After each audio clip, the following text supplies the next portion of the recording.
வணக்கம். புது புது அர்த்தங்கள் நிகழ்ச்சிக்கு வரவேற்கிறோம். இன்றைய நிகழ்ச்சியில் பங்கேற்பதற்காக திராவிட இயக்க தமிழர் பேரவையின் சுப வீரபாண்டியன் அவர்களும் சமூக ஆர்வலர் பானு கோம்ஸ் அவர்களும் வந்திருக்காங்க. வணக்கம். கூட்டணிக்காக திமுகவும் தமாகவும் நெருங்கி வருகின்றன அப்படின்னு ஒரு செய்தி இருக்கு.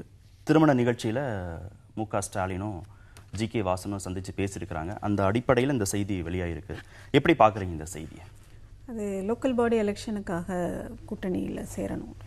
லோக்கல் பாடி எலெக்ஷனுக்கு கூட கூட்டணி வைக்க வேண்டிய நிலையில் தான் எல்லா கட்சிகளும் இருக்குங்கிறது ஏதோ எனக்கு அது உடன்பாடு இல்லாத ஒரு விஷயம். ஏன்னா லோக்கல் பாடி எலெக்ஷன் தான் ஒவ்வொரு கட்சியும் தன்னுடைய இருப்பை தக்க வைத்துக் கொள்வதற்கும் மேலே வளர்றதுக்குமான ஒரு களமாக இருக்குது. அதில் நீங்கள் கூட்டணி தேடுறீங்க அப்படின்னா எவ்வளவு பலவீனமாக இருக்கிறது ஒவ்வொரு கட்சியும் அப்படிங்கிற மாதிரி தான் நான் பார்க்குறேன். தனிநபர் செல்வாக்கு இருக்கக்கூடிய அந்த இடத்துல கூட கூட்டணி தேவையா அப்படின்னு நீங்கள் பார்க்குறதா புரிஞ்சுக்கலாம்? இல்லை, அது அடிப்படையில் நாம் இப்போ ஒரு கட்சி வளரணும், மக்கள்கிட்ட போய் சேரணும், மக்கள் பிரச்சனைகளை எடுத்து பேசுகிற கட்சியாக அந்த கட்சி வளரணும் அப்படின்னா லோக்கல் பாடி எலெக்ஷன்ஸில் ஒவ்வொரு கட்சியும் தனித்தனியாக நிற்கணும் அப்படிங்கிறது தான். ஏன்னா அவர்களுடைய ஒர்த் அப்போ தான் தெரியும். மக்களோடு நேரடி தொடர்பில் ரூட் லெவலில் இருக்கக்கூடிய ஒரு எலெக்ஷன் லோக்கல் பாடி எலெக்ஷன். அதுலேயே நீங்கள் கூட்டணி வைக்கிறீங்க, உங்களுடைய தனித்தன்மையை நீங்கள் ஒரு கூட்டணியின் மூலமாக மறைத்து கொள்ள விரும்புகிறீர்கள் அப்படின்னா என்ன அளவில் அந்த கட்சி மீது நம்பிக்கை வரும், இல்லை எந்த அளவில் வளரும்? உள்ளாட்சி தேர்தலுக்கு கூட கூட்டணி வேணுமா அப்படின்னு கேட்குறேன். உள்ளாட்சி தேர்தல்களில் ஒவ்வொரு கட்சியும் தனித்தனியாகத்தான் நிற்கணும்னு பானுகோம் சொல்கிறாங்க. எனக்கு ஒரு தனிப்பட்ட கருத்து உண்டு. உள்ளாட்சி தேர்தலில் கட்சியே வேண்டாம்ங்கிறது. சட்டமன்ற நாடாளுமன்ற தேர்தல்களுக்கு கட்சி என்பது வேறு. உள்ளாட்சி தேர்தலில் கட்சி என்பதே தேவையற்றதுதான். நம்ம நாட்டில் இருக்கிறது என்கிற நிலை வேறு. ஏன்னு கேட்டால் உள்ளாட்சி தேர்தல் அந்த பகுதியில் இருக்கிற மக்களுக்கு சேவை செய்வது என்பதுதான் அடிப்படை. இதில் கட்சிகளை தாண்டி வர வேண்டிய கட்டாயம் இருக்கிறது. இதை அண்ணா அவர்கள் ஒரு முறை வெளிப்படையாகவே சொன்னார். இரண்டாவது, இது உடனே கூட்டணி என்றெல்லாம் என்னால் நினைக்க முடியவில்லை. ஒரு திருமண வீட்டில் 2 தலைவர்கள் சந்தித்து பேசினால் அது ஒரு செய்தி ஆகிறது என்பது நம் நாட்டில் வழக்கமான ஒன்றாக இருக்கிறது. கூட்டணி வரும் வராது என்கிற அந்த சோதிடத்திற்குள்ளெல்லாம் நான் போகலை. ஆனால் ஒருவேளை கூட்டணி பேசுவது என்றால் கூட அதை திருமண வீட்டில் அமர்ந்து பேசுவார்கள்னு நான் நினைக்கல.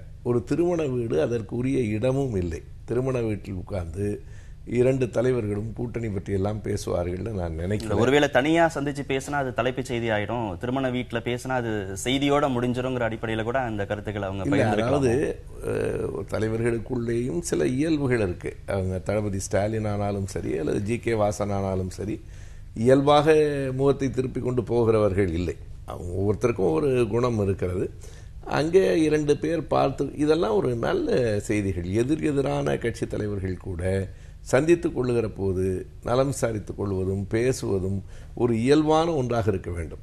இப்படியெல்லாம் செய்திகள் போடுறதுனால தான் வரும்போது பேசக்கூட முடியாமல் கூட நிலைமை ஏற்பட்டு விடுகிறது. இன்றைக்கும் பெரும்பாலும் அதை வெளிப்படையாக சொல்லலாம். ஆளுங்கட்சியில் இருக்கிறவர்கள் உள்ளூர நட்பு இருந்தாலும் பொது இடங்களில் சந்தித்து பேசுவதற்கு கூட அச்சப்படுகிறார்கள். வேறு கட்சிகளில் எனக்கு அப்படி ஒரு நிலை இருக்கிற மாதிரி தெரியல. பொதுவாக 2 பேர் தலைவர்கள் சந்தித்து பேசுவது அது ஒரு நல்ல செய்தி. அதை உடனே அதற்கு பின்னால் கூட்டணி இருக்கிறதா என்று தேட வேண்டியதில்லை. கூட்டணி இருந்தால் அது அந்த நிலையை பொறுத்தது. ஆனால் நான் முதல்ல சொன்ன மாதிரி உள்ளாட்சி தேர்தல் என்பது இந்த கட்சிகளை தாண்டியதாக இருப்பது நல்லது என்பது என் கருத்து. ஆனால் யதார்த்தம் அப்படி இருக்குமான்னு தெரியல. ஊராட்சி மன்ற தலைவர் பதவி வந்ததுக்கு அப்புறம் எல்லாரும் கட்சியில தான் இறங்கி வேலை செய்யல. ஊராட்சி மன்ற தலைவர் பதவி கூட கட்சியின் அடிப்படையில் அந்த தேர்தல் நடப்பதற்கான வாய்ப்புகள் இருக்கு, அதற்கான உத்தரவுகள் விரைவில் வரும் அப்படின்னு எதிர்பார்க்கப்படும் சூழல்ல கட்சிகளை நிராகரிச்சுட்டு இந்த தேர்தலை சந்திப்பதற்கான வாய்ப்புகள் முற்றிலுமாக இல்லை.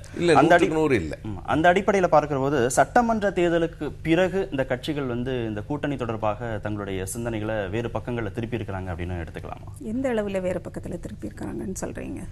ஏற்கனவே இருந்த கூட்டணியை தாண்டி புதிய கூட்டணியில் அமைப்பதற்கான சிந்தனைகள்ல இவங்க இந்த கட்சிகள் இறங்கி இருக்கிறாங்க. அப்படி பெரிய அளவில் மாற்றங்கள் நான் தெரிய ஆரம்பிக்கல. தெரிய வரும்போது தான் அந்த மாதிரியான ஒரு கிளியர் ஸ்டேட்மெண்ட்டை நாம கொடுக்க முடியும். ரெண்டாவது, கல்யாண வீடுகளில் திருமண வீடுகளில் அரசியல் பேசலைன்னு நம்ம சொல்லவே முடியாது. இங்க திருமண வீடுகளும் சாவு வீடுகளும் தான் அரசியல் கூட்டணிக்கும் அரசியல் பிளவுகளுக்குமான இடமாக இருக்குது. ஒரு அரசியல் தலைவர் எந்த திருமண வீட்டிலையாவது கலந்து கொள்ளும் அரசியல் தலைவர் அந்த இடத்துல திருமணத்தை பற்றி பேசுகிறாரா, மைக்கு கிடைச்சவன அரசியலை பற்றி பேசுகிறாரான்னு பார்த்தா அரசியல் தான் பேசப்படுகிறது. திருமண வீடுகள் தான் இங்க அரசியலை நிச்சயிக்கிற இடமாக கட்சிகளுக்கு இருக்கின்றன.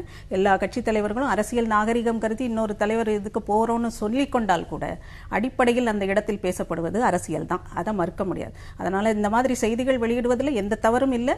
அது ஃபேக்ட், யதார்த்தத்தின் உண்மை நிலையின் அடிப்படையில தான் அந்த மாதிரி செய்திகள் இப்படி வெளியிடப்படும். பேசியிருப்பாங்களோ அப்படின்னு ஒரு செய்தி தான் அது. இப்படிதான் பேசுனாங்க அப்படின்னு அந்த செய்தி எதுவும் இன்னதுதான் பேசுனாங்கன்னு இல்ல, ஆனா பேசியது 2 அரசியல் தலைவர்களுக்கு இடையில் பேசப்பட்டது திருமணத்தை பற்றி அல்ல, அரசியல் பேச்சு தான் அப்படிங்கறதுல மாற்று கருத்து இருக்க முடியாது.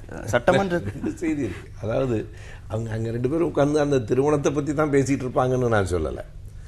பொதுவான எந்த செய்தியுமே மனிதர்களுக்கு இடையில இல்லை அப்படின்னு நம்ம முடிவுக்கு வர்றதே எனக்கு நல்ல செய்தி. இப்போ பானுகம் சொல்றதுல 2 செய்தி இருக்கு. ஒன்று, உள்ளாட்சி தேர்தலுக்கு கட்சி அடிப்படையில் உள்ளாட்சி தேர்தலுக்கு கூட கூட்டணியான்னு கேட்குறாங்க. இதில் 2 நிலை இருக்கிறது. ஒன்று, கட்சிகளினுடைய அடையாளமே இல்லாமல் தனி மனிதர்களாக போட்டியிட்டால் அது வேறு. எப்போது கட்சிகளின் அடையாளத்தோடு ஒரு தேர்தல் நடக்கிறதோ பிறகு கட்சிகளுக்குள் கூட்டணி வருவது இயற்கை தானே.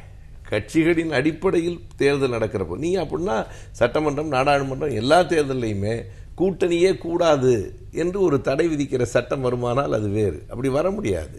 நீங்கள் நினைத்து பார்த்தால், நான் திரும்ப திரும்ப பலமுறை சொல்லியிருக்கிறேன், நம் நாட்டில் கூட்டணி என்பதே தொகுதி உடன்பாடு தான். அதை கூட்டணி என்று சொல்லிக் கொண்டிருக்கிறோம். நீங்கள் அந்த கூட்டணி ஒவ்வொரு தேர்தலுக்கும் தனித்தனியாகத்தான் முடிவு செய்யப்படுகிறது. இல்லை, இவங்க சொல்றதை இப்படி பார்க்கலாம்னா, சட்டமன்ற தேர்தல் சமயத்திலேயே கட்சிகள் தனித்தனியாக நிக்கணும், உண்மையான பலத்தை தெரிஞ்சுக்கணும், அதுதான் ஒரு சமமான போட்டியாக இருக்க முடியும் அப்படின்னு வேறு கட்சிகளே இந்த கோரிக்கையை வச்சாங்க. கூட்டணி அமைக்காம போட்டியிடணும்னு சொன்னாங்க. இப்போ ரொம்ப கிரவுண்ட் லெவல்ல மக்களை நேரடியாக சந்திக்கக்கூடிய வாய்ப்புகள் இருக்கு அப்படின்னுங்கிற சூழல்ல கூட இந்த கட்சிகள் கூட்டணி அமைத்து போட்டியிடுறாங்கன்னா அப்ப அவங்களோட பலம் இல்லைன்னு அர்த்தமா, இல்ல அவங்க கிரவுண்ட் லெவல்ல வேலையே செய்யலன்னு எடுத்துக்கிறதா அப்படிங்கறதா அவங்களுடைய கேள்வியா நான் பார்க்கிறேன். முக்கியமான 2 கட்சிகள் இருக்கின்றன. ஒருவரை ஒருவர் முந்தி செல்வதில் ஒரு போட்டி இருக்கிற போது யாருடைய துணையை சேர்த்துக் கொள்வது நல்லது என்கிற எண்ணம் 2 பக்கத்திலையும் இருக்கும். அது இயல்பானது. என்றைக்கு கட்சியின் அடையாளத்தோடு போட்டியிடுவதற்கு வாய்ப்பு இருக்கிறதோ அப்போது கட்சிகளினுடைய கூட்டணி சேர்வது ரொம்ப இயற்கையானது தானே.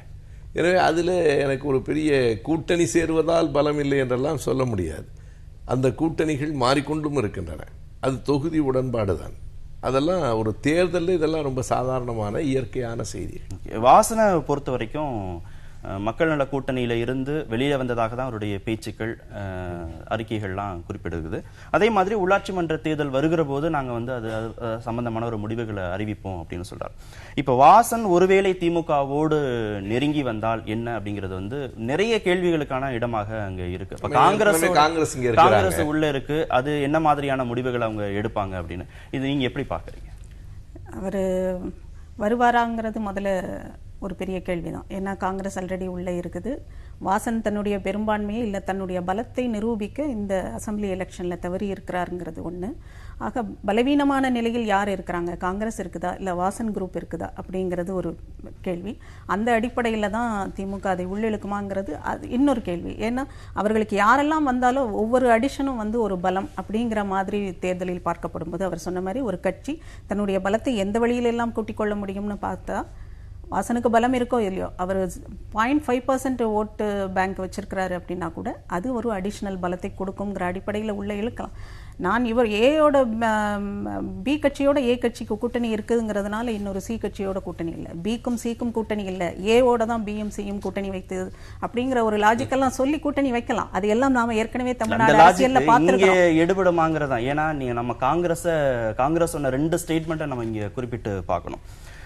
நாங்க கேட்ட தொகுதிகள் கேட்ட இடங்கள் கிடைக்கல அப்படின்னு அவங்க ஏற்கனவே தீவிரமா வலியுறுத்திட்டே இருக்கிறாங்க. இன்னொரு புறத்துல காங்கிரஸ்னால தான் திமுக வெற்றி பெற்றது. கன்னியாகுமரி முதற்கொண்டு இவ்வளவு இடங்களை திமுக பெற்றதற்கு காங்கிரஸ் ரொம்ப பக்கபலமா இருந்தது. ஏற்கனவே நீங்க நாங்க கேட்டதெல்லாம் கொடுக்கலங்கிறது ஒரு குற்றச்சாட்டு.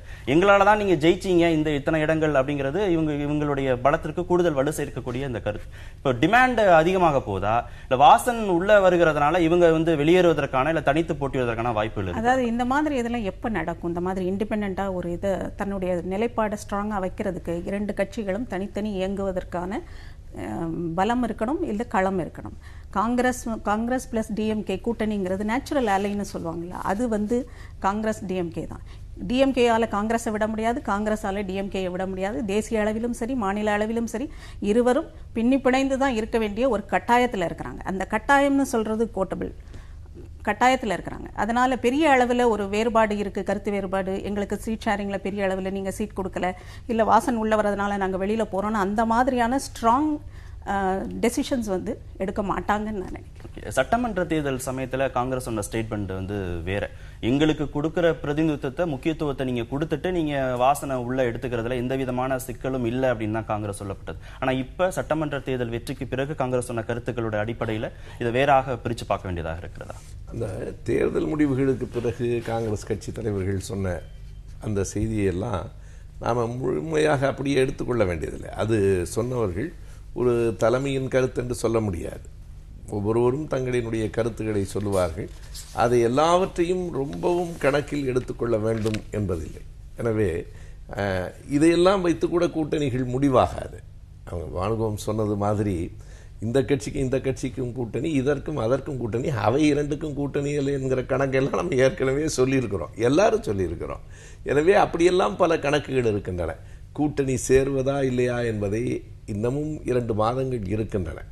என்ன ஒன்றே ஒன்று எனக்கு புரிகிறது என்றால், சென்ற சட்டமன்ற தேர்தலில் ஜி.கே. வாசன் கடைசி நிமிடம் வரையில் எதையும் சொல்லாமலேயே காலத்தை கடத்தினார். அது அவ்வளவு நல்லதில்லை என்பதை இன்றைக்கு அவர்கள் புரிந்து கொண்டிருக்கலாம். அது ஒன்றுதான் கண்டிப்பாக அவர்கள் புரிந்து கொண்டிருக்கக்கூடிய ஒரு செய்தியாக இருக்கும். எந்த ஒரு முடிவையும் மிக காலங்கடந்து எடுப்பதில் எந்த பயனும் இல்லை.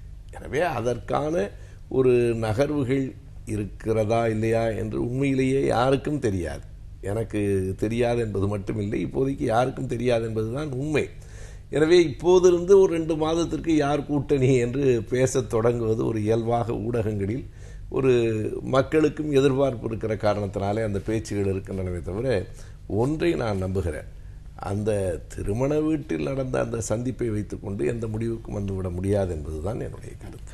கட்சிகள் ஏற்கனவே கூட்டணியில் இருந்த கட்சிகள், வேற கூட்டணியில் இருந்த கட்சிகள், இவங்கெல்லாம் ஒரு புது கூட்டணியை பத்தி யோசிக்கிறாங்க, ஒரு ஸ்ட்ராட்டஜியை பத்தி யோசிக்கிறாங்க அப்படின்னா அதிமுகவும் அதற்கு இணையாகவே யோசிக்கிறதா தான் பார்க்க வேண்டியதா இருக்கிறது. மாவட்ட செயலாளர்கள் தொடங்கி முக்கிய பொறுப்பில் இருக்கக்கூடிய நிர்வாகிகள் மாற்றங்கள் நடக்குது. அரசு அளவுலையும் மாநகராட்சி ஆணையர் முதற்கொண்டு இந்த பியூரோக்ராட்ஸ் எல்லாமே மாத்துறாங்க, காவல்துறை அதிகாரிகள் எல்லாமே மாத்துறாங்க. தனிப்பெரும்பான்மையோடு ஆட்சியை அமைச்சிருந்தாலும் கூட இந்த வெற்றி சதவீதம் அப்படிங்கிறது திரும்ப திரும்ப சொல்லப்படுகிறது, ரொம்ப குறைந்த இடைவெளி தான் அப்படின்னு. அப்ப இவங்க எதிர்கட்சிகளை இன்னும் கொஞ்சம் வலுவாதான் பார்க்கிறாங்களோ அப்படின்னு எடுத்துக்கலாமா? ஆமா, வலுவாகத்தான் பார்க்கணும். எந்த அதுவும் அதிமுக ஆட்சியில் அமர்ந்த ஒரு கட்சி, ஆட்சியில் இருந்து பழக்கப்பட்ட கட்சிகளுக்கு திமுக அதிமுக ரெண்டும் லோக்கல் பாடி எலெக்ஷனை ரொம்ப சீரியஸாக தான் அணுவாங்க. ஏன்னா லோக்கல் பாடி எலெக்ஷன் தான் சட்டசபைக்கோ இல்லை பாராளுமன்ற தேர்தலிலோ வெற்றியை நோக்கி தள்ளக்கூடிய அடிப்படை வந்து லோக்கல் பாடி எலெக்ஷன். அதில் வந்து ஈட்டக்கூடிய ஒவ்வொரு வெற்றியும் ஒவ்வொரு கட்சிக்குமான அடித்தளத்தை எவ்வளவு தூரம் வலுப்படுத்த முடியுமோ அவ்வளவு தூரம் வலுப்படுத்துகிறது. இதுல கூட்டணின்னு சொல்லி போய் சேருகிற அடுத்த நிலை, 2ஆம் நிலை, 3ஆம் நிலை கட்சிகள் வந்து கட்சியை வளர்ப்பதை விட தங்களுடைய அரசியல் அதிகாரத்தில் 1-2 கிடைச்சா கூட போதும்னு சொல்கிற அந்த அடிப்படையில் இருக்கிறாங்களே தவிர தனித்தனியாக தங்களுடைய அடையாளங்களையோ தங்களுடைய கட்சிகளையோ வளர்க்கக்கூடிய எண்ணத்தில் இல்லைங்கிறது தான் கூட்டணிக்குள் போகிற ஒவ்வொரு கட்சியும் நமக்கு உணர்த்துகிற செய்தி. ஆனால் இது விமர்சிக்கப்பட வேண்டிய கட்சி அரசியல் நடக்கிற ஒரு இடத்துல வந்து கூட்டணிங்கிறது எல்லா எலெக்ஷன் லெவல்லையும் நடக்கும்னு அது ஒரு ஃபேக்ட் அப்படின்னு ஏற்றுக்கொண்டால் கூட அதை வந்து நாம வந்து விமர்சிக்காம அப்படியே கடந்து போகணுங்கிற அவசியம் இல்லை. அது இயற்கை நியதியாக இருந்தாலும் கூட அது தவறு. ரூட் லெவல் பாலிடிக்ஸ்ல நீங்க மக்களுக்கு என்ன செஞ்சிருக்கிறீங்கன்னு ஒவ்வொரு கவுன்சிலரும் காமிச்சு வெற்றி பெறுவதுங்கிறது மக்களோடு நேரடியாக தொடர்பில் இருக்கக்கூடிய ஒரு அரசியல். அந்த அரசியல்ல கூட நீங்க கூட்டணி தேடுறீங்கன்னா அது வந்து விமர்சனத்துக்கு உட்படுத்தப்பட வேண்டியது அப்படின்னு தான் நான் பார்க்கிறேன். விமர்சனங்கள்ல வந்து எல்லாருமே ஏத்துப்பாங்கதான். அதாவது ஒரு செய்தி என்னன்னா, திரும்ப திரும்ப அவங்க சொல்றதுக்கான காரணம் எனக்கு புரியல. கூட்டணியில் கூட தேடுகிறார்கள், உள்ளாட்சி தேர்தலில் கூட. அதாவது நிலைமைகள் மாறி இருக்கின்றன. எனக்கு கண்ணு கட்டிய தொலைவு வரையில் எதிரிகளே இல்லை அப்படின்னு முதலமைச்சர் ஒரு கட்டத்தில் சொன்னார். இன்னைக்கு கண்ணுக்கு தெரிந்த எல்லா இடங்களிலும் எதிரிகள் தான் நிறைந்திருக்கிறார்கள். எனவே அவர்களுக்கு ஒரு இயல்பாக என்ன செய்ய வேண்டும் என்கிற அச்சம் ஆளும் கட்சிக்கு வரும், மேலும் முன்னேற வேண்டும் என்கிற எண்ணம் எதிர்க்கட்சிக்கு வரும். எனவே தேர்தல் வியூகங்களில் இவையெல்லாம் இயல்பானவை.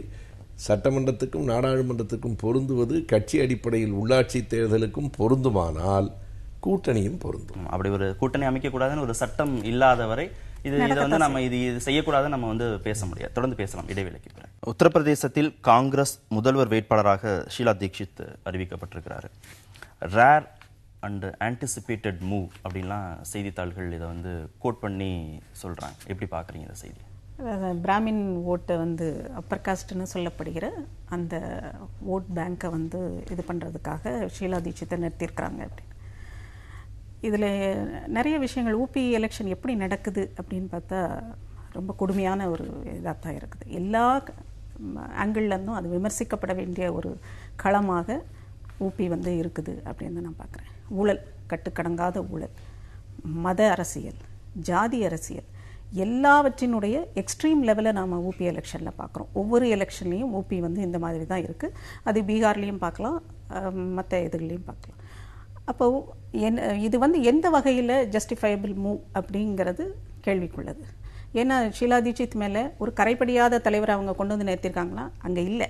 அதுக்கு என்ன விளக்கம் சொல்கிறாங்கன்னா, ஏற்கனவே மற்ற சிஎம் இதுலாம் மற்ற மாநிலத்தில் இருக்கிற சிஎம் மேலெல்லாம் ஊழல் இருக்குது. பிற கட்சிகள், பிஜேபி ஆகட்டும், பிற கட்சிகளைச் சேர்ந்த மாநில முதல்வர்கள் மீதெல்லாம் ஊழல் இது இருக்குது. அதனால் ஷீலா தீட்சித்தை நிறுத்தலாம். இது என்ன மாதிரியான வாதம்ங்கிறது தெரியலை. நீங்கள் ஏன் நிறுத்தலை? ஊழல் கரை இல்லாத ஒருவரை ஏன் நிறுத்தலைன்னா, மற்ற இவங்க சிஎம் மேலெல்லாம் இருக்கிறதுனால இவங்க நிறுத்தலாம் அப்படின்னு. அப்போ ஊழல் வந்து ஒரு அக்செப்டபிள் இதாக இருக்குது, மக்கள் ஏற்றுக்கொள்கிறார்கள் அப்படிங்கிறத ஸ்ட்ராங் பண்ணுகிறது காங்கிரஸ். ரெண்டாவது, மசூத் என்பவரை ஊபியோட எலெக்ஷன் சீஃபாக போட்டிருக்காங்க. மசூத் யாருன்னா, இன்னொரு கட்சியை சேர்ந்த பிஜேபியை சேர்ந்த மோடியை துண்டு துண்டாக வெட்டணும் அப்படின்னு சொன்னவர். ஆக ஊபியில் என்ன மாதிரியான எலெக்ஷன் நடக்குது, அங்கு என்ன மாதிரி பேசுபவர்களுக்கு களம் கொடுக்கப்படுகிறது, அதிகாரம் கொடுக்கப்படுகிறது, அவர்களை வச்சு என்ன மாதிரி ஓட் பேங்கை வந்து இவங்க கன்சாலிடேட் பண்ணுறாங்க, இது எல்லாமே ஒட்டுமொத்தமாக இந்திய அரசியலின் சீரழிவைத்தான் காட்டுது. காங்கிரஸுடைய இந்த நடவடிக்கையை எப்படி பார்க்கலாம்? 5-6 மாதங்கள் தேர்தலுக்கு இருக்கு. வழக்கமா இது மாதிரி ஒரு முதலமைச்சர் வேட்பாளரை காங்கிரஸ் இதுவரைக்கும் அறிவித்ததே இல்லை, இப்பதான் முதன்முறையாக செய்யறாங்க அப்படின்னு சொல்றதா எப்படி? அதிகாரப்பூர்வமாக அறிவித்ததில்லை. ஏன்னா தில்லி தேர்தலையே ஏறத்தாழ ஷீலா தீட்சித் தான் முதலமைச்சர் என்பது சொல்லப்பட்ட செய்தி. அது அதிகாரப்பூர்வமாக இன்றைக்கு, அதுவும் நீங்கள் சொல்வது போல 2017 வரப்போகிற தேர்தலுக்கு 6 மாதத்துக்கு முன்பாகவே முதலமைச்சர் வேட்பாளரை அறிவித்திருக்கிறார்கள். அது எல்லோரும் இப்போது அதை தொடங்கியதற்கு பிறகு, மோடியிலேருந்து அது தொடங்குச்சு. தமிழ்நாட்டில் விஜயகாந்த் முதலமைச்சர் வேட்பாளர், அன்புமணி முதலமைச்சர் வேட்பாளர்லாம் அறிவிக்கப்பட்டதற்கு பிறகு இப்போது அப்படி ஒரு போக்கு வந்திருக்கிறது. நான் என்ன ஒன்றா, பானுகம் சொன்னதில் ஒரு செய்தியை, அது அவர்கள் கருத்தாக அதை சொல்லலை, இயல்பாக இருக்கிற வழக்கு அது என்பதை வைத்து சொன்னார்கள். ஆனாலும் நம்ம ரொம்ப கவனமாக இருக்கணும். அப்பர் கேஸ்ட்டுங்கிறதுனால நாங்கள் கேஸ்டே போய், அப்பர் கேஸ்ட்டுங்கிறது கலப்படமற்ற போய். அப்போ அவங்களாம் அப்பர் கேஸ்ட்னா மற்றவங்களாம் லோயர் கேஸ்டா? இந்த சாதிய அடிப்படையில் அதிலேயும் உயர்ந்த சாதி என்று சொல்லிக் கொள்வது என்பது மிகுந்த கண்டனத்திற்கு உரியது. யார் சொன்னாலும் அது அவங்க கருத்தாக அதை சொல்லலைங்கிறது எனக்கு தெரியும். அப்படி கருதி காங்கிரஸ் நிறுத்தி இருக்கிறார்கள். அதாவது உமாசங்கர் தீட்சித்தினுடைய மருமகள் என்கிற அடிப்படையிலும், உமாசங்கர் தீட்சித்துக்கு உத்தரப்பிரதேசத்தில் ஒரு பெரிய செல்வாக்கு இருந்தது என்கிற அடிப்படையிலும் அவரை நிறுத்தியிருக்கலாம். ஆனால் ஷீலா தீட்சித்தும் அவருடைய அரசியலை உத்தரப்பிரதேசத்திலிருந்து தான் தொடங்கினார், பிறகுதான் தில்லிக்கு போனார். எனவே நாம் காங்கிரஸ் கட்சியின் வேட்பாளராக மட்டும் பார்ப்பது என்பதுதான் சரி. அவர் ஒரு பார்ப்பனர் சமூகத்தை சார்ந்தவர் என்பதனால நிறுத்தப்பட்டிருக்கிறார் என்று சொல்ல முடியாது. உத்தரப்பிரதேசம் என்பது மத அரசியலும் சாதி அரசியலும் அவங்க சொன்னது போல முழுக்க முழுக்க நிலை பெற்றிருக்கிற ஒரு மாநிலமாக இருக்கிறது. எனவே அதற்கு எதிராக ஒரு போக்கு தான் வர வேண்டும். எனவே மறுபடியும் அந்த சாதி அரசியலில் அதனால் தான் என்று சொல்வது, ஒருவேளை ஷீலா தீட்சித் வெற்றி கிடைத்தால் அந்த சாதிக்கான வெற்றியாக அது பின்னால் அறிவிக்கப்படும். அப்படிலாம் இல்லை. அங்கே அவங்க யாருமே ஒரு பெரிய பெரும்பான்மைன்னு சொல்ல முடியாது. எல்லோரும் கலந்திருக்கிற ஒரு பெரிய மாநிலமாக, அதுவும் இப்போ உத்தரகாண்டெல்லாம் போனதுக்கப்புறம் அது இன்னமும் குறைந்திருக்கிறது. உத்தரகாண்ட் இருக்கிற போது முழுக்க முழுக்க இன்னமும் கொஞ்சம் அவர்களுக்கான அந்த ஒரு குறிப்பிட்ட சாதிக்கான செல்வாக்கு இருந்தது. இப்போ அதுவும் குறைந்திருக்கிறது. எனவே காங்கிரஸ் வேட்பாளராக மட்டுமே பார்ப்பது சரி என்று நான் கருதுகிறேன். ஏன்னா அவங்க சொன்ன கருத்து ஒரு நாளேட்டிலும் இருக்கிறது, நான் அப்படி பார்க்கல. அதே நேரத்தில் முதலமைச்சர் வேட்பாளரை அறிவிப்பது நம்முடைய சட்ட முறைமைகளுக்கு புறம்பானது தான். அதற்கப்புறம் தேர்ந்தெடுக்கப்படுகிறவனின் உரிமையில் நாம் தலையிடுகிறோம். ஆனாலும் எந்த ஒன்று பெருவழக்காக ஆகிவிடுகிறதோ பிறகு அது எல்லோராலும் ஏற்றுக்கொள்ளப்படும் என்பதுதான் இயற்கையான ஒரு செய்தியாக இருக்கு. மோடி தொடங்கி வச்சதை எல்லாரும் பின்பற்றாங்க அப்படின்னு பார்க்கலாமா? வழக்கமாக பிரதமர் வேட்பாளர் அப்படின்னு ஒரு தேசிய கட்சியை சொல்றதை கூட புரிஞ்சுக்க முடியுது. அதே மாதிரி மாநிலங்களுக்கு உள்ள இருக்கக்கூடிய மாநில கட்சிகள் முதலமைச்சர் வேட்பாளர் அப்படின்னு முன்னிலைப்படுத்துறதை கூட புரிஞ்சுக்கலாம். அந்த கட்சிகளுக்கு இடையேயான அந்த போட்டின்னு கூட புரிஞ்சுக்கலாம்.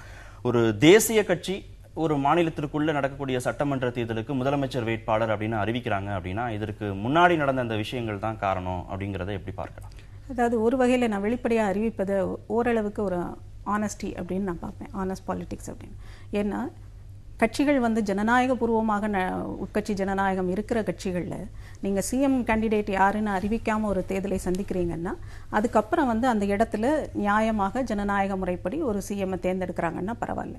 இங்கே அந்த மாதிரி இல்லை. அறிவிக்காத கட்சிகள்னு சொல்லிட்டு அறிவிக்காததுனாலேயே அவங்க எல்லாம் பெரிய பீடத்தில் உட்கார்ந்துருக்குறாங்கங்கிற அர்த்தம் அல்ல. அறிவிக்காத கட்சிகளில் என்ன நிலைமை அப்படின்னா அங்கே ஹைகமாண்ட் ஒருத்தர் தான், அவர் தான் சிஎம் ஆக வருவார்னு அந்த கட்சிக்காரங்களுக்கும் தெரியும். அதை மாற்றி கருத்து சொல்லக்கூட அந்த கட்சிகள் இடம் கிடையாதுன்னு தெரியும். அதனால அவங்க சிஎம்ஓ பிஎம்ஓ அறிவிக்க வேண்டிய அவசியமே இருக்காது.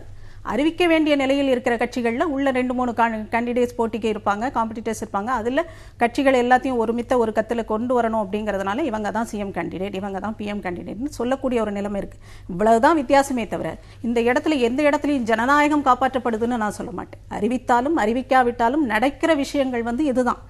இவங்கன்னு போட்டி இருக்கிற இடத்துல சொல்றாங்க, போட்டி இல்லாமல் சர்வாதிகார நிலையில் இருக்கிற கட்சிகள் அந்த இடத்துல சொல்லாமல் தேர்தலை சந்திக்கிறாங்க. இவ்வளவுதான் வித்தியாசம்.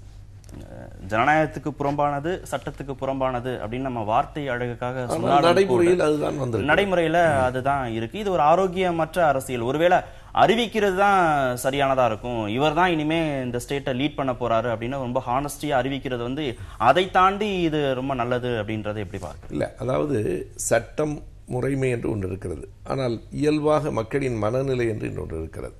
அதாவது இங்கே ஒரு தலைவரை மையப்படுத்தி அதனை ஒட்டி அரசியலை முடிவு செய்கிற இயல்பு நமக்கு எப்போதும் இருக்குது. ஏன்னா தொடர்ச்சியாக கடவுள், அதுக்கப்புறம் ஒரு மன்னர், அதுக்கப்புறம் அரசியல் கட்சி தலைவர்கள் என்று ஒரு தனி நபரின் செல்வாக்கு ஆளுமை என்பது இங்கே ஒரு செல்வாக்கு செலுத்துகிறது. ஆகையினால ஒருவரை முன்னிறுத்துகிற பழக்கம் வந்துவிடுகிறது. நான் சொல்வது சட்டத்தின்படி அந்த குறிப்பிட்ட வேட்பாளரே வெற்றி பெறவில்லை, மற்றவர்கள்லாம் வெற்றி பெற்றிருக்கிறார்கள் என்றாலும் அவரை முதலமைச்சராக தேர்ந்தெடுப்பதற்கும் நம்முடைய சட்டத்தில் இன்னொரு பக்கத்தில் இடம் இருக்கிறது. ஷீலா தீக்ஷித் இப்போது அந்த தேர்தலில் போட்டியிடுவாரா என்பதையே நாங்கள் உறுதியாக சொல்ல முடியாதுன்னு குலாம் நபி ஆசாத் சொல்றார். எனவே போட்டியிடாமலேயே வருவதற்கான வாய்ப்புகள் இருக்கின்றன. ராஜாஜி தேர்தலில் போட்டியிடாமல் தான் வெற்றி பெற்றார், அதற்கு பிறகு முதலமைச்சராக வந்தார். அவர் 52 தேர்தலில் அவர் போட்டியிடவே இல்லை. எனவே அதற்கும் நம் சட்டத்தில் இடம் இருக்கிறது. எனவே இது சட்ட முறைமைகளுக்கு அப்பாற்பட்டது என்றாலும் பொதுவாக ஏற்றுக்கொள்ளப்பட்ட ஒரு நடைமுறையாக ஆகிவிட்டது. அதனால அதில் ஒரு பெரிய விவாதத்திற்கு ஒன்றும் இடமில்லை. கட்சிகள் அறிவிப்பது இப்போது இயல்பாக ஆகிவிட்டது என்றுதான். பெரிய விவாதத்துக்கு இடம் இல்லைன்னு சொன்னதால இந்த பகுதியை நாமளே முடிச்சுட்டு இடைவேளைக்கு போயிடலாம். சிறிய இடைவேளைக்கு பிறகு தொடர்ந்து பேசலாம். பொது சிவில் சட்டம் தொடர்பாக மக்களின் கருத்தை கேட்டறிய வேண்டும் அப்படின்னு காங்கிரஸ் சொல்லுது.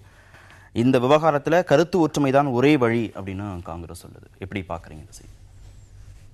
இது நீண்ட நாட்களாக நடந்து கொண்டிருக்கிற ஒரு விவாதம். அதாவது நமக்கு குற்றவியல் தண்டனை சட்டம், இந்த கிரிமினல் பீனல் கோடு எல்லோருக்கும் ஒன்று தான். கொலை செய்தால் இஸ்லாமியருக்கு ஒரு தண்டனை, இந்துக்கு ஒரு தண்டனை என்று கிடையாது. ஆனால் இந்த பொது குடியுரிமை சட்டம், இந்த யூனிஃபார்ம் சிவில் கோட் என்று சொல்வதில் என்ன சிக்கல் இருக்கிறது என்பதை நம்ம பார்க்கணும். இரண்டாவது, இன்றைக்கு இருக்கிற ஆளுங்கட்சியாக இருக்கிற பாரதிய ஜனதா கட்சி ஒரு பொது குடியுரிமை சட்டத்தை கொண்டு வர வேண்டும் என்றால் எல்லா மத சட்டங்களிலிருந்தும் கொஞ்சம் கொஞ்சம் எடுத்து கொண்டு வரணும்னு அவங்க சொல்லலை.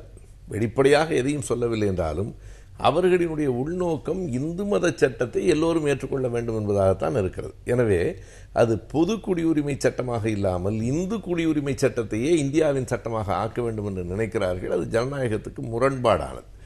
இன்னொன்றை நாம் பார்க்கணும். இந்த பொது குடியுரிமை சட்டம் கொண்டு வருவதில் என்ன சிக்கல் இருக்கிறது? தண்டனை, யார் குற்றம் செய்தாலும் தண்டனை கொடுப்பது ஒன்றாக இருக்கலாம்.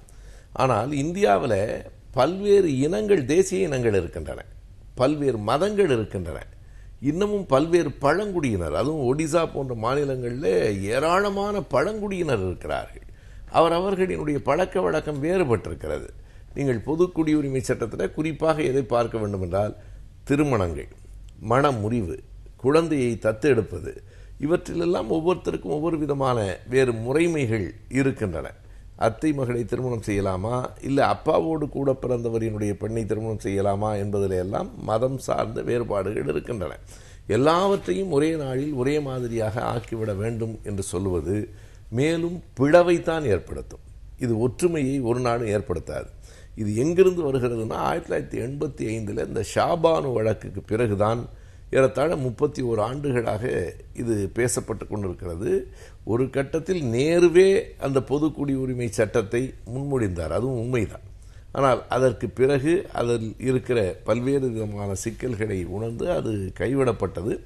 ஷாபானு வழக்குக்கு பிறகு, அதுவும் ஷாபானு என்கிற ஒரு பெண் என்று பலரும் சொல்வார்கள், இல்லை 73 வயது மூதாட்டி அந்த அம்மையார், அவர் மனமுறிவுக்கு உள்ளான போது அவருக்கு ஜீவனாம்சம் கொடுக்க மாட்டேன்னு அவருடைய கணவர் அகமத் கான் உச்சநீதிமன்றம் வரைக்கும் போனார். அந்த வழக்கில் அவர்களுக்கு எதிராக தீர்ப்பு வந்தது. பிறகு அந்த தேர்தலில் காங்கிரஸ் தோல்வி அடைந்த பிறகு டிசம்பர் 85 தேர்தல் பிறகு ராஜீவ்காந்தி அந்த உள்ளாட்சி தேர்தலுக்கு பிறகு சில சட்டங்களில் மாற்றங்களை கொண்டு வந்தார். அதை ஒட்டித்தான் இன்றைக்கு வரைக்கும் அந்த விவாதம் இருக்கிறது. எனவே இந்த பொது குடியுரிமை சட்டம் என்பதற்கு அவசரப்படுவது ஒற்றுமையை ஏற்படுத்தாது, நாட்டில் பல்வேறு பிளவுகளைத்தான் ஏற்படுத்தும் என்பது என்னுடைய கருத்து. நீங்க எப்படி பார்க்கல? இல்லை, நான் அப்படி பார்க்கல. அதாவது இந்த பன்முகத்தன்மை, பல மதங்கள் இருக்குது, பல சம்பிரதாயங்கள் சடங்குகள் நிறைந்த ஒரு தேசம் அப்படின்னா அந்த இடத்துல தான் பொது சிவில் சட்டம்ங்கிறது தேவை. பொது சிவில் சட்டம்னு சொல்லும்போது ஒரு யாரை யார் திருமணம் செய்து கொள்ளணும்னு சட்டம் சொல்லாது. ஆனால் திருமணமாக இருக்கிறதா, அந்த திருமணத்துக்குள் அநீதி நடக்கிறதா, யாராவது ஒருத்தர் பாதிக்கப்படுகிறார்களா, அப்படிங்கும்போது அந்த இடத்தில் சிவில் லா எல்லாருக்கும் ஒரே மாதிரியாக யூனிஃபார்மாக இருக்கணும்.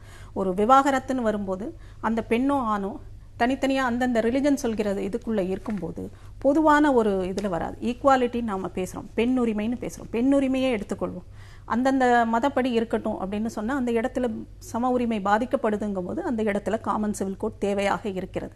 அதே மாதிரி சடங்குகள், சில சடங்குகள் திருமணம் எந்த வயதில் நடக்கணும், ஒவ்வொரு மதமும் ஒவ்வொரு மாதிரி திருமணத்தை நடத்துகிறது, ஒவ்வொரு வயதை வச்சு மதம் சொல்கிறதுன்னு மதத்தை நாம் ஏற்றுக்கிறோமா, மதம் தான் கைடிங் லைனாக நாம் வைக்க போகிறோமாங்கிறது கேள்வி இல்லை. மதம் ஒரு இதுக்கு ஒரு ஆன்மீகத்துக்கான ஒரு இதாக நல்வழிப்படுத்துகிற இல்லை ஒரு கைட்லைனாக எடுத்துக்கொள்ளலாமே தவிர அது பொது அமைதியை இல்லை ஈக்குவாலிட்டியை சம உரிமையை பாதிக்கிறதுங்கும் போது அந்த இடத்துல சட்டம் தன் கடமையை செய்ய வேண்டியதாக இருக்கும். அதற்கு சட்டம் தேவை. 12 வயசுல 14 வயசுல 16 வயசுலாம் பெண்களை திருமணம் செய்யறதுங்கிறது பழக்கத்தில் இருக்குது, மதம் சொல்கிறது, நம்மளுடைய பழக்கத்தில் இருக்கிறது, ட்ரைபல்ல இருக்குது. அப்படிங்கிறதுக்காக பேசாம வேடிக்கை பார்த்துட்டு இருக்க முடியுமா? முடியாது. அந்த இடத்தில் பெண் பாதிக்கப்படுகிறாள், பெண்ணினுடைய சம உரிமை பாதிக்கப்படுகிறது, சொத்துரிமையில் பிரச்சனை வருது அப்படின்னா எல்லாத்துக்கும் காமன் சிவில் கோட் தேவை.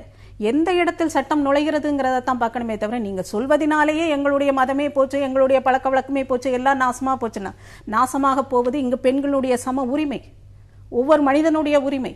அந்த இடத்துல பாதிப்பு ஏற்படுத்துங்கும் போது சட்டம் அந்த இடத்துல தேவை. இது எப்படி ஒற்றுமையை குலைப்பதாக இருக்கு? எந்த மதத்துல பெண்களுக்கு சம உரிமை இருக்கு? எந்த மதத்திலையும் இல்ல. நீங்க சொல்லுங்க, எந்த மதத்திலையும் இல்ல. ஆனா என்பது பெண்களின் உரிமைக்கான மாற்றாகத்தான் இருக்கு. நான் இன்னொரு கேள்வி கேட்கிறேன். நீங்க எல்லாருக்கும் பொது உரிமை என்றால் திருமணம் என்பது ஒரு ஒப்பந்தமா, புனிதமான ஒன்றா? மதங்களுக்கு அடிப்படையில் வேறுபாடு இருக்கிறது. இஸ்லாம் மதம் அதை பார்ப்பது வேறு, இட்ஸ் a contract. என்னை பொறுத்தளவு சுயமரியாதை திருமணங்களை முன்மொழிகிற நாங்கள் அதை வாழ்க்கை துணை நல ஒப்பந்தம் என்றுதான் சொல்றோம். இல்ல இந்த கேள்வியை அது ஆனால் இந்து மதத்தின் அடிப்படையில் அது ஒரு புனிதமானது. இல்ல இந்த கேள்வியை திருமணம் சார்ந்த கேள்விகளை, பெண்கள் நலன் சார்ந்த கேள்விகளை பாரதிய ஜனதா கேட்குது, ஒரு கட்சியாக கேட்குது, தேர்தல் அறிக்கையில சொல்றாங்க, இல்ல பாரதிய ஜனதா தலைமையிலான மத்திய அரசு வலியுறுத்துது அப்படின்னு நம்ம பார்த்தோம்னா கூட இந்த முரண்பாடுகள் நம்ம கேள்வி எழுப்பலாம். நீதிமன்றங்கள் தொடர்ச்சியாக இதை கேள்வி கேட்டுட்டே இருக்கிறாங்க. பாலின சமத்துவத்தை பேசிட்டு, பெண்களுடைய திருமணம் சார்ந்து பேசிட்டு, நலன் சார்ந்து பேசிட்டு, அவங்களுடைய குழந்தைகள் சார்ந்து பேசிட்டு பொது சிவில் சட்டத்தை கொண்டுட்டு வரலைன்னா இதையெல்லாம் எப்படி சாத்தியப்படுத்த முடியும்னு நீதிமன்றங்கள் கேள்வி. ஆமா, 2015 நவம்பர்ல இப்ப நீதிமன்றம் கேட்டதற்கு பிறகுதான் இது வருது. ஆனா என்ன ஒரு செய்தினா, நம்ம நாட்டில் நீதிமன்றங்கள் எல்லாவற்றையும் பேசுவது, நீதிமன்றங்களே எல்லாவற்றையும் முடிவு செய்வது என்றால் பிறகு நாடாளுமன்றம் எதற்கு? நீங்க நீதிபதிகளே எல்லாவற்றையும் இந்த நாட்டை தீர்மானிக்கிற, இந்த நாட்டினுடைய எல்லாவற்றையும் தீர்மானிக்கிற உரிமைகள் எல்லாம் நீதிபதிகளுக்கு வழங்கப்படவில்லை. ஒரு வழக்கில் சட்டம் என்ன சொல்லுகிறது என்பதை வைத்து சட்டப்படி தீர்ப்பு சொல்லுவதுதானே தவிர ஒரு நாட்டினுடைய நடைமுறைகளை எல்லாம் தீர்மானிப்பது நீதிமன்றம் தான். யாருக்கெல்லாம் இடஒதுக்கீடு கொடுக்கணும், 50% தான் கொடுக்கணும். 50%க்கு என்ன புனிதம் இருக்கிறது? 80% பிற்படுத்தப்பட்டவர்கள் இருக்கிற தேசத்தில் ஏன் 50 கொடுக்கணும்? மனமுறிவு உரிமைகளை சட்டம் என்ன சொல்லுகிறது என்பதை சொல்லுவதே தவிர, எனக்கு தெரியும் ஜட்ஜ்மெண்ட் மேட் லா என்று ஒன்று இருக்கிறது. நீதிபதிகளே சொல்லுவதால் சட்டத்தில் பல புதிய திருத்தங்கள் கூட வரும். ஆனால் நீதிமன்றம் அவர்கள் ஒரு முன்மொழிவாகத்தான் அதை சொல்லி இருக்கிறார்கள். அப்படித்தான் சொல்ல முடியும். நாடாளுமன்றம் தான் தீர்மானிக்க வேண்டும். மக்கள் மன்றம் தான் என்றைக்கும் வலிமை உடையது. மக்களால் தேர்ந்தெடுக்கப்பட்டவர்களுக்கு தான் இப்படிப்பட்ட கொள்கை முடிவுகளை எடுக்கிற உரிமை உண்டு.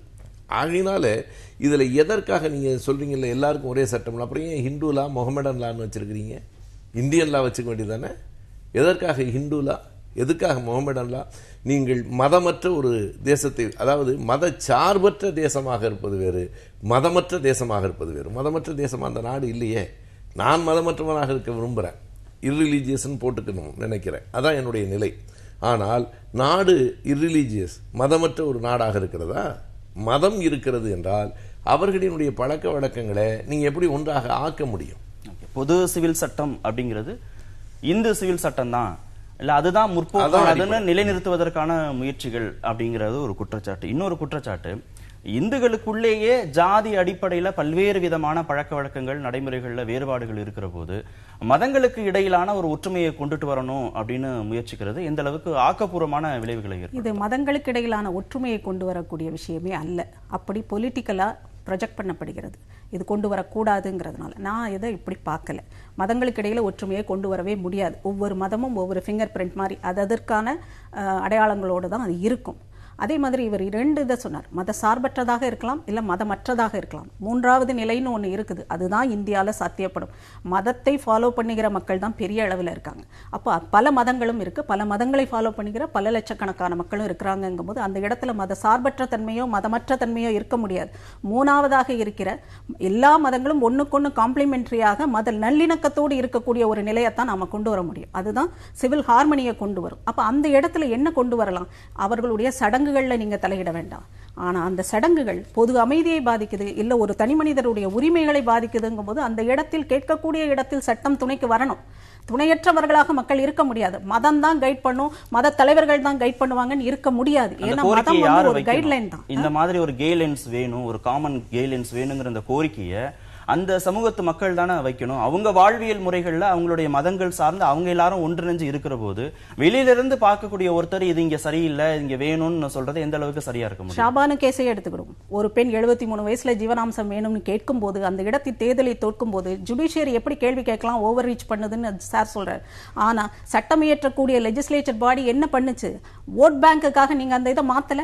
அப்ப உங்களை எப்படி நம்புறது? ஜுடிஷியரி ஏன் கேள்வி கேட்க கூடாது? இங்க ஒண்ணுக்கொன்னு காம்ப்ளிமெண்டரியாக மக்கள் நலனை சார்ந்து செயல்படுவதாக இருந்தா பிரச்சனையே இல்லை.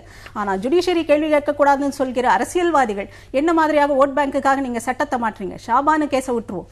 இன்றைய நிலைமை என்ன? ட்ரிபிள் தலாக் பத்தி அந்த கம்யூனிட்டியை சேர்ந்த பெண்கள் வந்து பிரச்சனையை கிளப்புறாங்க. அதை யார் எடுத்து பேசுவது?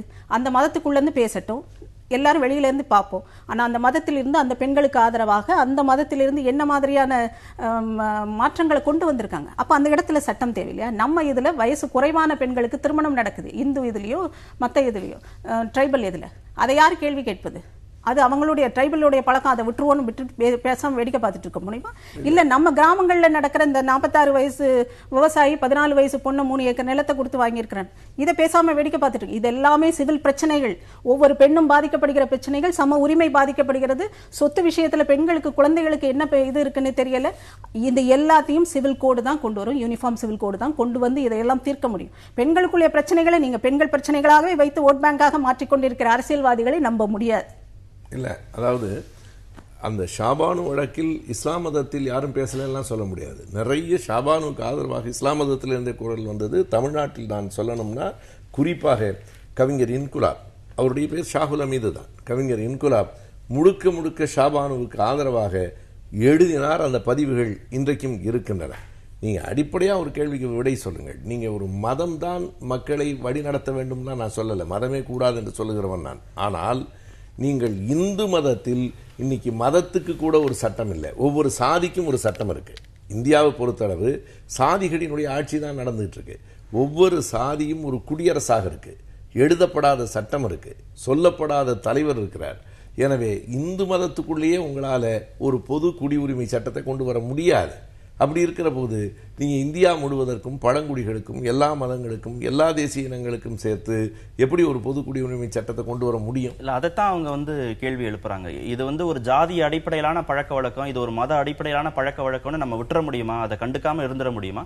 எல்லோருக்குமான ஒரு சட்டத்தை கொண்டு வரதுல என்ன சிக்கல் இருக்க முடியும்? என்ன சிக்கல் இருக்கிறது என்றால், நீங்கள் எல்லோருக்கும் பொதுவான சட்டம் என்றால் எல்லோருக்கும் பொருந்துகிற மாதிரி பொதுவான ஒன்றை புதிதாக உருவாக்க வேண்டுமே தவிர இந்து மத சட்டத்தை அப்படியே திணிப்பதற்கு பொது குடியுரிமை சட்டம் என்று பெயர் இல்லை. இன்றைக்கு இருக்கிற பாரதிய ஜனதா கட்சி RSS வழிகாட்டலில் தான் ஆட்சியை நடத்திட்டு இருக்கு. அவங்களினுடைய அடிப்படை இந்துத்துவா தான், அகண்ட பாரதம் தான். எனவே இந்துத்துவாவினுடைய எல்லா விதமான சட்டங்களையும் மற்றவர்கள் மீது திணிப்பது. நான் என்ன கேட்கிறேன், இன்னைக்கு என்ன பண்றீங்க?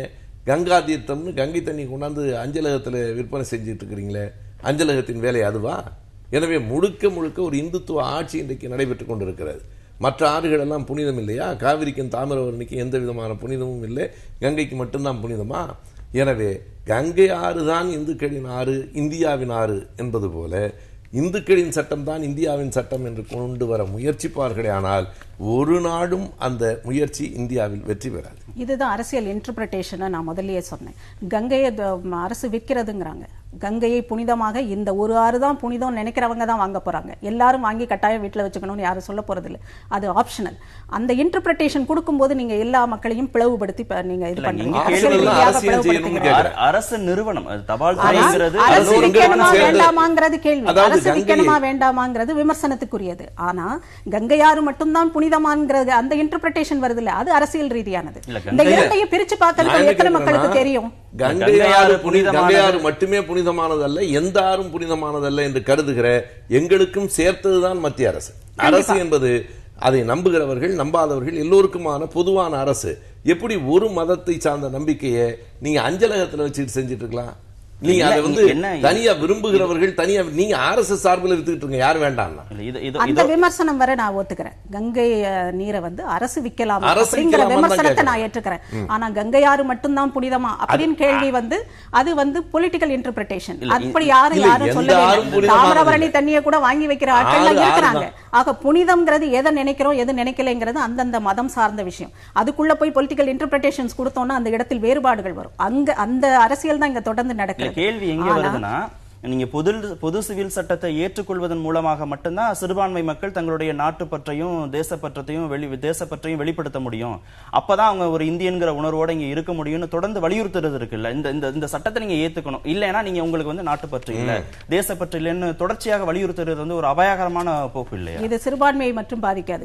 காமன் சிவில் கோடு வந்ததுன்னா சிறுபான்மையை மட்டும் பாதிக்கும்னு சொல்றது இன்னொரு பொலிட்டிக்கல் இன்டர்பிரேஷன். அப்படி சொல்லி அவங்களை பயமுறுத்துவது. அது சிறுபான்மையினரை மட்டும்தான் பாதிக்கும்னு யார் சொன்னா? ட்ரைபல்ஸை பாதிக்கலாம், இளம் பெண்களை, வயது குறைந்த இளமையான மாணவிகளை திருமணம் செய்கிற அந்த இது பாதிக்கலாம். அது இந்து இதுல நடக்கலையா? இந்து இவங்களை பாதிக்காதா? இந்துக்களையும் பாதிக்கும். பொது சிவில் சட்டம் பேசுகிற போதெல்லாம் பழங்குடியின மக்கள்கிட்ட இருந்தோ மற்ற பிரிவு மக்கள்கிட்ட இருந்தோ அதிகமாக வெளிவரல. இஸ்லாமிய பிரிவை சேர்ந்த தலைவர்களும் இஸ்லாமிய மக்களும் தான் தொடர்ந்து எதிர்ப்பு குரல் கொடுக்கிற போது அப்ப அவங்களுக்கு அதிகமாக பாதிப்பு இருக்குதோ அப்படின்னு என்ன இருக்குதோன்னு எல்லாம் இது பண்ண முடியாது. என்ன பாதிப்பு இருக்குங்கிற ஃபேக்ட தான் நாம எடுத்து பார்க்க முடியும். அப்ப எல்லா மதங்களிலும் சில சடங்குகள் இதனால பாதிப்புக்கு உள்ளாகும். அந்த இடத்துல பாதிக்கப்பட்டவர்கள் இருப்பாங்க. அவங்க கேள்வி கேட்கலன்னு சொல்றதுனாலே அந்த இடத்துல பாதிப்பு இல்லைன்னு சொல்லல. ஆனா இந்த மாதிரி பொலிட்டிக்கல் இன்டர்பிரேஷன்ஸ் கொடுத்துதான் இதுவரை காமன் சிவில் கோட் வரல. ஆனா வரணும். இந்த இடத்தில் மெதுவாக பாதிக்கப்படுவது பெண்கள். அதையே யாருமே காதுல வாங்க மாட்டேங்கிறீங்கன்னு எனக்கு தெரியல. இந்த மாதிரி இதுவரை இருந்த அரசியல் கட்சிகள், இதுவரை ஆட்சியில் இருந்த அரசியல் கட்சிகள் ஏன் இதை தெளிவாக எடுத்து என்ன பெரிய பிரச்சனை வந்துடும்? ஒரு பல்வேறு சமுதாயம் பன்முகத்தன்மை கொண்ட ஒரு நாட்டில் ஒரு சிவில் கோடு எப்படி இருக்கணும்னு சொல்லி கொண்டு வர்றதுக்கு யாருமே முயற்சி எடுக்கலைன்னா அந்த இடத்துல ஓட் பேங்க் பாலிடிக்ஸ் தான் பெரிய அளவில் நடக்குது. நீங்க சிறுபான்மையினர் பாதிக்கப்படுவார்கள் சொல்லிட்டே இருக்கிற நேரத்தில் என்ன பாதிப்புன்னு அதை எடுத்து பேசுதோ, மற்றவர்களுக்கு பாதிப்பு இல்லைன்னு சொல்ல முடியுமா? இருக்குது. ஆனா இந்த இடத்தில் பெண்கள் பாதிக்கப்படுகிறார்கள், சம உரிமை பாதிக்கப்படுகிறது, சொத்துரிமை பாதிக்கப்படுகிறது, குழந்தைகள் பாதிக்கப்படுகிறார்கள். இதையெல்லாம் யார் கேட்கிறது? பெண்கள் தொடர்ந்து கேள்வி கேட்டு அவங்களுக்கு பொலிட்டிக்கல் ரெப்ரசன்டேஷனும் கிடையாது, அதுவும் கொடுக்க மாட்டீங்க. இஸ்லாமியர்கள் வாழக்கூடிய மற்ற நாடுகள், இஸ்லாமிய நாடுகள்னு தனியா விட்டுருவோம், மற்ற நாடுகள்லயும் இஸ்லாமியர்கள் இருக்கிறாங்க. அங்கேயும் அந்த சட்டங்களை எல்லாம் அந்த இஸ்லாமியர்கள் ஏற்றுக்கொள்கிறாங்க. அதனால வந்தா இப்படி ஒரு பிரச்சனை வந்துரும் அப்படின்னு சொல்லிக்கிட்டே அதற்கான முயற்சி முயற்சிகளை தொடர்ந்து எடுக்காமலே கோவா இருக்கலாம். எப்படி ஒரு விதிவிலக்குனா, கோவா போர்ச்சுகலினுடைய ஆதிக்கத்துல தான் இருந்தது. 1947 இந்தியா விடுதலை பெறுகிற போது கோவா இந்தியாவில் இல்லை. அது போர்ச்சுகலினுடைய காலனியாகத்தான் இருந்தது. எப்படி பாண்டிச்சேரி பின்னால் விடுதலை பெற்றதோ அது மாதிரி கோவா போர்ச்சுகல் 1961 ஆண்டு தான் விடுதலை பெற்றது. அப்ப ஏற்கனவே அங்கே இருந்த அந்த கோவா ஃபேமிலியில அப்படியே தொடர்கிறது. அது ஒரு சின்ன ஒரு மாநிலம், அது ஒரு விதிவிலக்காக இருக்கிறது. அதை இந்தியா முழுவதற்கும் நாம் பொருத்தி பார்க்க முடியாது என்பது ஒரு செய்தி. இன்னொன்று என்னன்னா, இப்போ பானுகோம்ஸ் பேசுகிற போது இந்த பொது குடியுரிமை சட்டமே பெண்களின் உரிமைக்காக என்பது போல அவர்கள் அப்படி ஒரு காட்சியை கொண்டு வந்து நிறுத்துவது எந்த இடத்திலும் உண்மைக்கு தொடர்பானதில்லை. அதாவது என்ன அவங்க சொல்ல வர்றாங்கன்னா, ஏதோ இஸ்லாம் பெண்களுக்கும் கண்டிப்பாக சம உரிமை வேண்டும் என்பதில் எனக்கு எந்த மாற்று கருத்தும் இல்லை.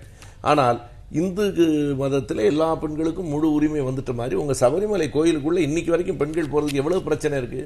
அதை மாத்திட்டீங்களா? நீங்க இன்றைக்கு வரைக்கும் சபரிமலை கோயிலுக்குள் ஏன் பெண்கள் போகக்கூடாது? இன்றைக்கு வரைக்கும் அந்த சிக்கல் இருக்கு. அது இந்து மதத்தினுடைய சிக்கல் தானே. நீங்க பொது குடியுரிமை சட்டம் அப்புறம் வரட்டும். முதல்ல இந்து மத கோயில்களுக்கான ஒரு குடியுரிமை சட்டம் இருக்கா? நீங்க இந்து மத கோயில்களில் மதுரையை தாண்டிட்டீங்கன்னா, நீங்க கன்னியாகுமரிக்கு போனீங்கன்னா, கேரளாவில் திருவனந்தபுரம் போனீங்கன்னா ஆண்கள் சட்டையை கழட்டிட்டு வரணுங்கிறீங்களே, எதுக்காக சட்டையை கழட்டிட்டு வரணுங்கிறது? ஏன் அது சென்னையில் மயிலாப்பூர் கோயிலில் இல்லை? நீங்க பொது குடியுரிமை சட்டத்தில் வழிபாட்டில், திருமணத்தில், மணமுறிவில், தத்து எடுப்பதில் இத்தனை வேறுபாடுகள் இந்து மதத்துக்குள்ளேயே இருக்கு. அப்புறம் என்ன நீங்க இஸ்லாம் மதத்துக்கு, சீக்கிய மதத்துக்கு எல்லாத்துக்கும்? அதனாலதான் பொது கருத்து ஒற்றுமை வேணும் அப்படின்னு காங்கிரஸ் வலியுறுத்துகிறது. நிகழ்ச்சியை நிறைவு செய்ய வேண்டிய கட்டாயத்தில் இருக்கும். ரொம்ப ஒரே ஒரு இது அந்த மாதிரி இன்டர்பிரிட்டேஷன்ஸ் தான் கொடுக்க கூடாதுங்கிற இந்த பொலிட்டிக்கல் இன்டர்பிரிட்டேஷன்ஸ் தான் சோஷியல் ஹார்மனியை தொடர்ந்து சிதைவடைய செய்கிறது, தொடர்ந்து மக்களை பிளவுபடுத்தி வைக்கிறது. அந்த கம்யூனல் ஹார்மனிங்கிறது வரவிடாமல் தடுப்பது இந்த மாதிரியான பொலிட்டிக்கல் இன்டர்பிரிட்டேஷன்ஸ் தான். ஐயப்பன் கோயிலுக்குள்ள இன்னும் போகலையே அப்படின்னு சொன்னா அது வழக்கில் இருக்குது. கோர்ட் என்ன சொல்லுதுன்னு பார்ப்போம். ஆனா எந்த விதமான சிவில் கோடும், காமன் சிவில் கோட் வந்துவிடக் கூடாது என்பதற்காக இந்த இதுல இந்து மதத்துல இது இருக்கா, இந்த ஒவ்வொரு மதத்தையும் கேள்வி கேளுங்க, அந்த மதத்துக்குள்ள இருந்து மாற்றங்கள் வரட்டும். ஆனா கேள்வியே கேட்காம வந்துரும் பயமுறுத்தி பொலிட்டிக்கல் இன்டர்பிரிட்டேஷன் பண்றீங்க பாருங்க. இந்த மாதிரி ஓட் பேங்க் கன்சாலிடேஷன் இதுதான் இந்த நாட்டின் மிகப்பெரிய சீரழிவு. கருத்து ஒற்றுமை வருவதற்கான எல்லா முயற்சிகளையும் அரசியல் கட்சிகள் எல்லா தளங்களிலுமே செய்யணும். நிகழ்ச்சியில் பங்கேற்ற இருவருக்கும் மிக்க நன்றி. நேயர்களை மற்றும் நிகழ்ச்சியில் சந்திக்கலாம். நன்றி.